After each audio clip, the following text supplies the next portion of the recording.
Men are dogs. Women are no longer submissive. There is pee-pee in the dating water. Men really ain't. Women these days too masculine. I want a feminine woman. At this point, myself give up on dating. Whoa. Me nah itch up under no man arm like Roland. Boss position, so no boy can't try program me. Rebel from day one. Real bad girl, so no boy can't try program me. Me no need donation. Autonomous can't try come program me. Nanny never go war for me. So hey guys, although all these sayings seem to sadly demonstrate the current state of romantic love in our society, they however do showcase one thing: the constant need that men, women, boys and girls all have for seeking and wanting love, right? And seeing that the month of love / Black History Month has just passed, this video is dedicated to talking about the facets of love, my experiences with love, and to see if we have some common experiences where love is concerned, be it romantic love or otherwise, as well as just inserting some Black excellence in there using the book All About Love by Bell Hooks that I have been reading and crying over. And this book has really just been super impactful on shifting the dynamic and the way that I just essentially think about love. Now, before getting into the nitty-gritty of the video, I have two things to say. Firstly, I just want to put a disclaimer that I'm not a psychologist or a mental health professional of any kind. These are just my personal views and opinions about love and the different dimensions of love from my understanding, okay? Secondly, if you hear outside noises, I had to open my window because makatufe, I'm not going to stay in this hot room and suffocate. I couldn't put my fan on because it would cause feedback on the mic, and so I had to open a window. It is what it is, okay? So with all that out of the way, let's get into the video. Whenever we speak about love, we always talk about, oh, this is my love language, this is my love language, this is my love language, right? But we seldomly provide or give a definition as to what love is, and we often don't know what attachment style we have or how we love or show love to other people. And so one of the interesting things I did is, firstly, I want you to go into my description and I put a link there. That link is going to bring you on, I think the quiz is about 20 minutes. I did it myself, and it's an attachment style quiz. So basically at the end of the quiz, after you've answered all the questions, it's going to basically outline for you what your attachment style is based on your responses. Whether you have an avoidant attachment style, an anxious attachment style, or a secure attachment style.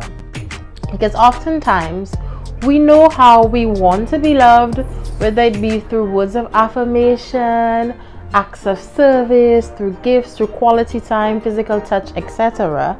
But we do not know how we are giving off love to other people. And that is just as important as receiving love, right? So I want you to go there and do that quiz. And from there, whatever response is given to you, I want you to do further research into digging into why you may have the attachment style that you have, and really assessing the way that you show love to others. Okay, that's the first thing I want you to do. This is how you are going to participate, right? Now, the second thing we're going to do is we are going to define love. So, Bell Hooks in chapter 1 of All About Love defined love as: love is the will and action to nurture another action, our own and another's spiritual growth. It becomes clear that we cannot claim to love if we are hurtful and abusive. Mind-blowing to me. That definition is mind-blowing to me because growing up, we are often taught that love is a feeling, it's an emotion, it's a vibe, it's an energy, you know. But we are often not told that love is in fact and should be demonstrated as an action. Now, what does that mean? The definition says that love is basically the enhancement of your spiritual growth and someone else's spiritual growth, which would mean that if what you do to someone or what someone does to you dampens your spirit, saddens your spirit, stains your spirit, or harms your spirit in any shape, way, or form, then love is not being demonstrated. Oh! And Bell Hooks goes further, right? She explains that sometimes we may be nurtured or cared for, but we have not received love, or we have not shown love. And that kind of like shook me to the core, because for example, let's think of our parents, right? So not even in a romantic example, let's think of your parents growing up. Some people come from homes, or you may have had experiences where your mom or dad or whoever would compare you to, let's say, your other siblings or your cousins, or in certain circumstances certain circumstances out of anger or frustration would say, you stupid, or you cannot do the work, or you should be better than that, or just call you out of your name, or speak to you in a rather discouraging way. And although they would speak to you in a rather discouraging way, there would also be moments where they would hug you and say, you know, I love you, or I want the best for you. But what Bell Hooks says in the book is that love is not hurtful and it is not abusive. It is the nurturing of your spiritual growth and someone else's. So even for parents, and not just even that, let's take something that I have shifted from in terms of perception is the mindset of hitting a child. There's a chapter in Belle's book where she speaks about hitting, and how hitting can often be more so out of anger and frustration as opposed to being a demonstration of love, because oftentimes it borders on being hurtful and abusive, and it's not showing the action of loving. And that made me think of so many different things that happen even within the Caribbean context, right? When we speak about love and parents loving, and parents say, and children growing up and then saying, oh, my mom used to hit me and I turned out fine. And I think we need to develop the notion that we turned out fine in spite of being beaten, as opposed to because of being beaten.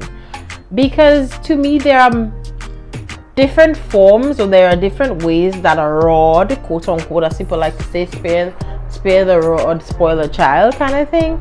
There are different forms of rods that could be used, and I don't necessarily anymore prescribe to the rod of physical beating, because oftentimes it is done not from a context of love. It is done from a context of being easy and less frustrating for parents.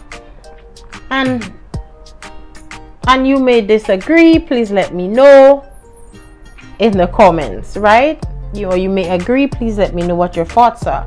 And that is just in the context of parental love. But then thinking about even like friendship love, or romantic love, or even love to yourself, if you're doing things to yourself or allowing others to do things that are hurtful to you or that do not help you to grow or flourish on a spirit level, on a mind level, then that is not love. Love is a physical demonstration. It is an action, as Bell, rightly states. And it was interesting for me that definition touched me so deeply, because I used to think of love as being an emotion, a feeling, a wave, that hits you when you meet somebody or you meet friends that will stick with you for life. But it's more than that. It's an act. Okay, so that's the first thing. Love is an act. Ooh, I'm so excited about this. Now, a second thing that we need to talk about in speaking about love. So we have defined what love is and how it should be demonstrated. It should not be hurtful and abusive. Now we're going to talk about self-love and Valentine's Day, which was this month. I just want to throw another disclaimer out there. I'm also a transparency moment. I have sorta kinda stopped liking Valentine's Day. Whoa, okay. So I don't know if you feel this way. Please let me know in the comments. But every time Valentine's Day comes around, there is this constant notion that if you do not have a Valentine, that you are othered. Make it worse, make matters worse.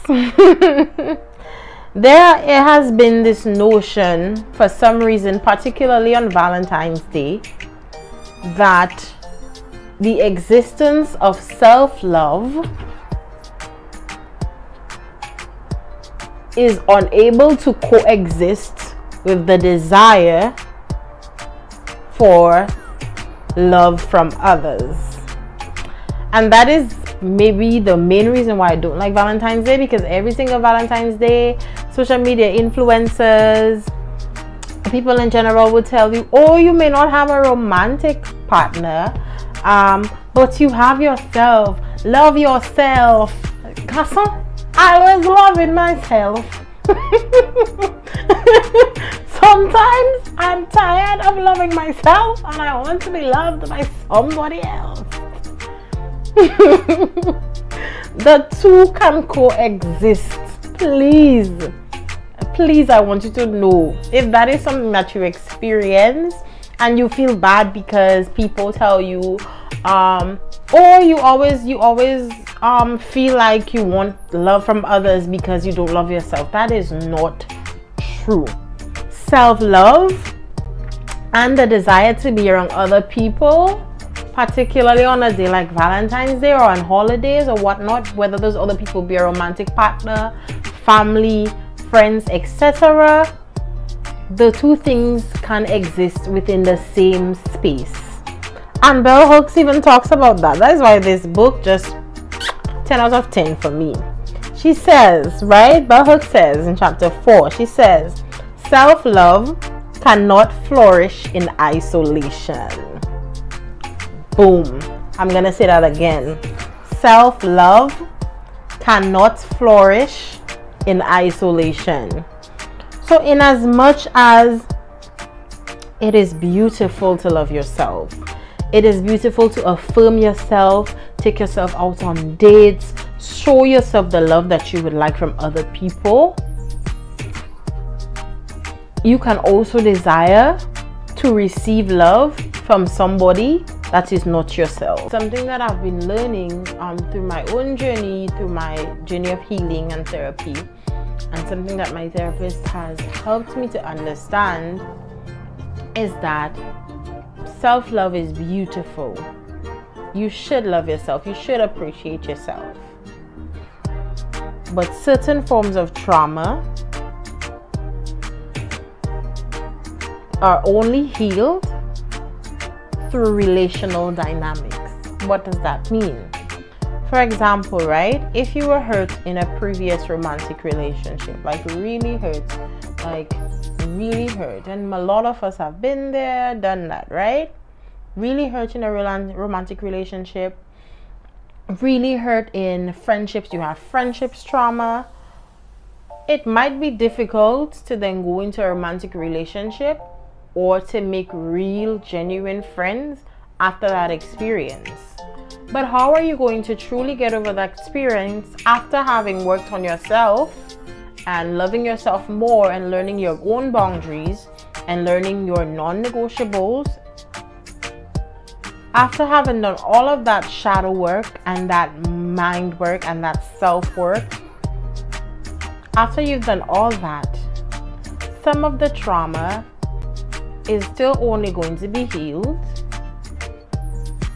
by allowing yourself to then go back into society or into the dating pool, maybe, and creating the kind of relationships that you did not have previously. So you can only do so much with self-love. And if you feel that I'm wrong, please let me know why. If you agree, please let me know why. Give yourself the space to heal, and when you're ready, allow yourself to find the healthy relationships that you desire. Okay? Okay. So now that we've spoken about two things, what love is and how it has to be demonstrated, self-love, and the myth on Valentine's Day that it cannot coexist with relational love. Now we're gonna talk about love in friendships, romantic partners, and honesty. I'll tell you something. There is nothing, I think, like genuine sisterhood or brotherhood. Be those friends your actual family or family that you chose. There is nothing like genuine sisterhood or brotherhood. And having friends, and for me, my friends include my sisters and my brother, because we are pretty close, I would say. So they are a part of this, what I call my friends. So they're my friends and family in one. But I recognize that is a privilege that many people have as it pertains to family relationships.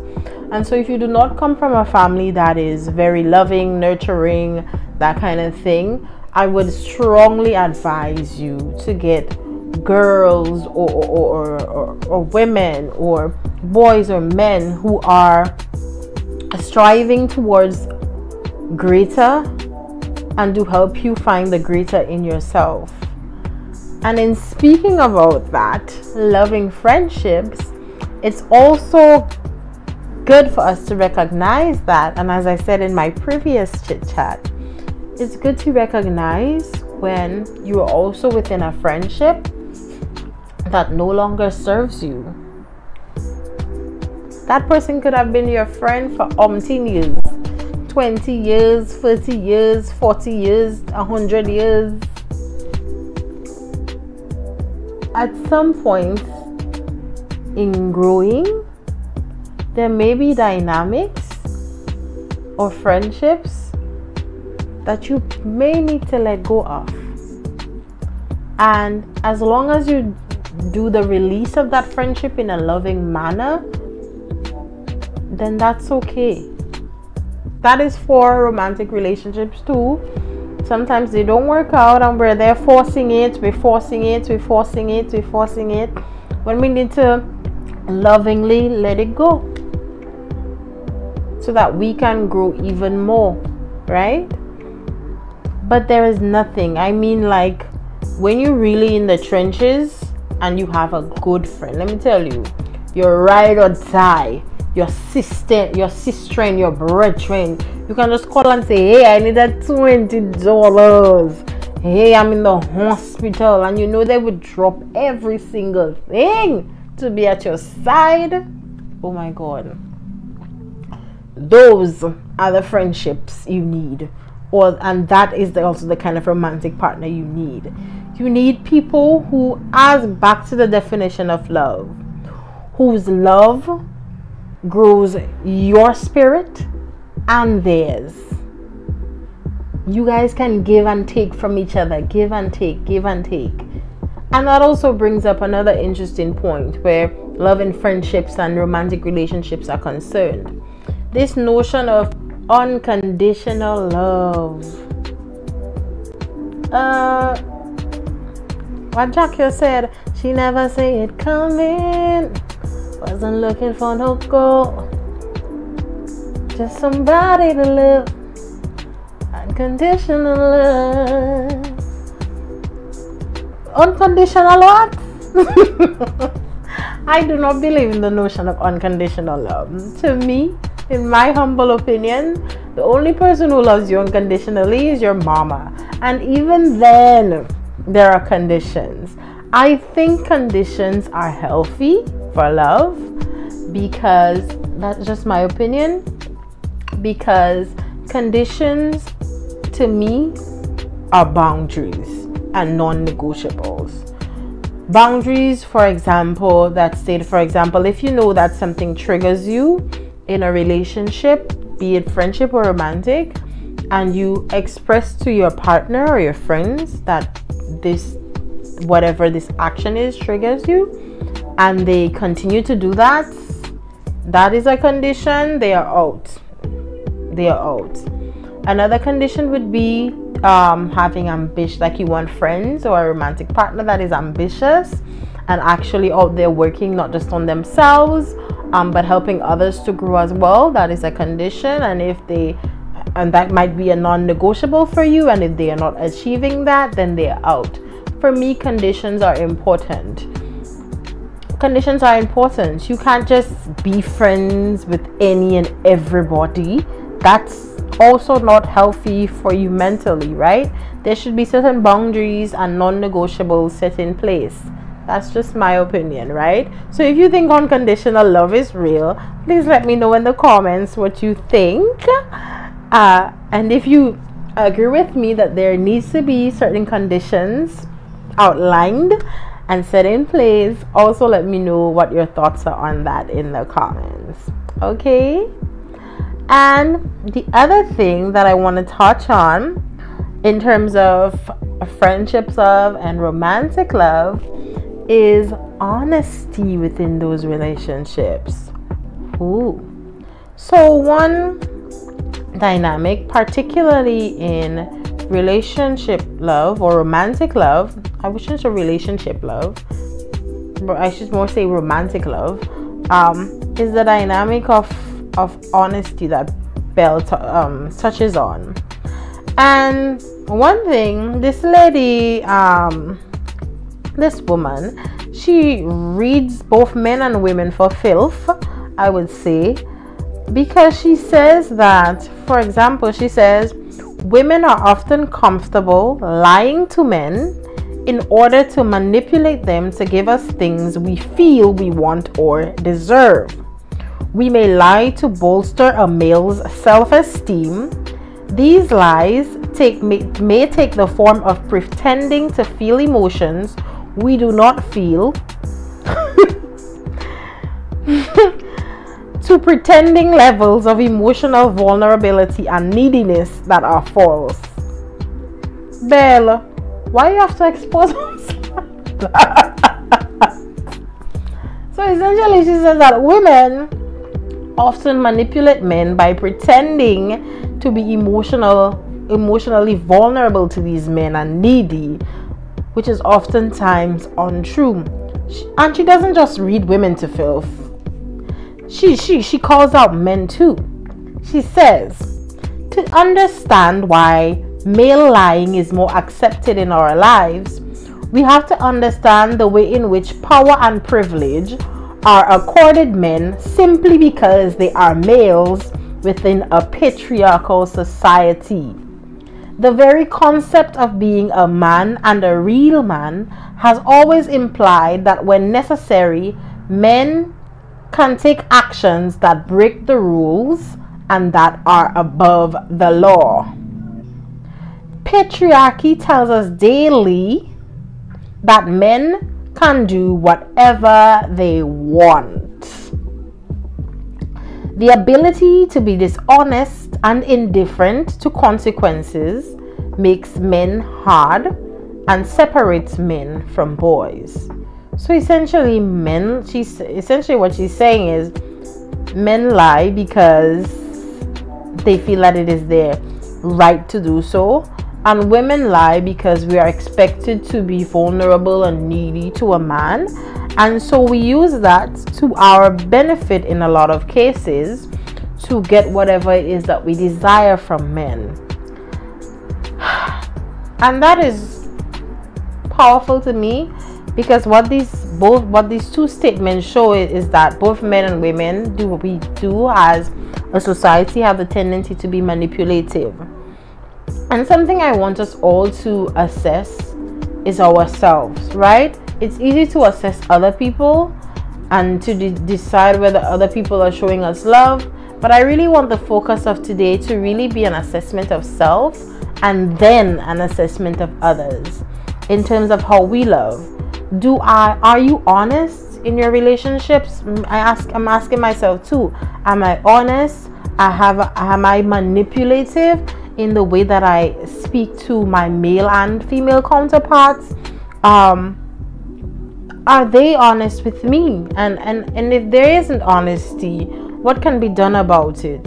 Recognizing that sometimes we are manipulative in the way that we frame things, in the way that we talk to our friends and partners and family, and recognizing that we are sometimes at fault and dishonest. And that honesty is very important for love to thrive, not just within ourselves, because we need to first of all be honest with ourselves about situations, but that we also need to be honest with others, right? And then the last thing that I want to leave off with is, in romantic relationships, the notion of privacy versus secrecy. So Miss Hooks, she says, in our culture, privacy is often confused with secrecy. Open, honest, truth-telling individuals value privacy.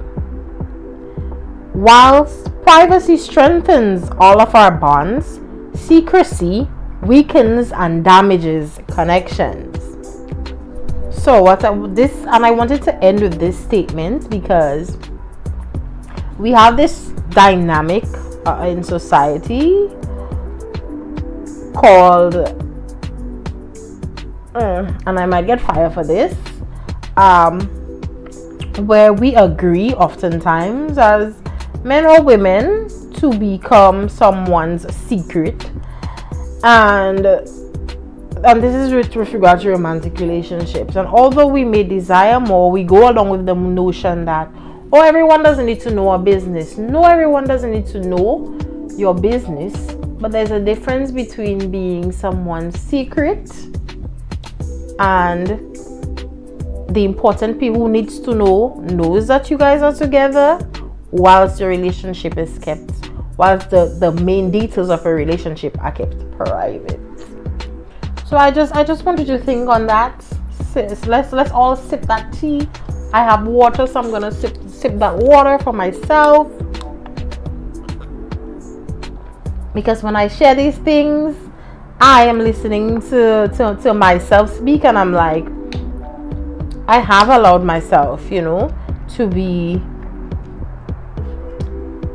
a secret as opposed to having a genuine, honest, open relationship that was private as opposed to being hidden somewhere in the back, in the backyard somewhere, just behind the wall so nobody could see me.